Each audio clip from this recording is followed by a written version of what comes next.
नमस्कार मित्रांनो, पुन्हा एकदा तुमचं सर्वांचं स्वागत आहे माझ्या यूट्यूब चॅनलवरती. आपल्याकडे आहे आज विवो V40 आणि आज आपण बघणार आहोत की ॲट अ टाईम आपण 3 ॲप्लिकेशन्स कसे काय यूज करू शकतो यामध्ये. तर आपण सिम्पली ओपन करूयात प्ले स्टोअर. तर याला आपण स्वाईप अप विथ 3 फिंगर्स करायचं आहे तुम्हाला. नंतर आपण सेकंड ॲप्लिकेशन ओपन करूयात कॅल्क्युलेटर. तर तुम्ही बघू शकता आपण याची स्क्रीन साईजसुद्धा तुम्हाला जशी पाहिजे तशी चेंज करू शकतो. नंतर तुम्हाला एक साईडला ऑप्शन मिळतो, एक साईडबार मिळतो.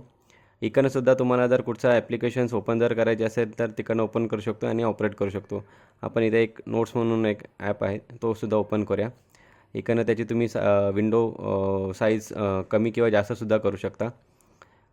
मिनिमाइज करू शकता, मॅक्सिमाइज करू शकता आणि इकडनं तुम्ही क्लोज पण करू शकता.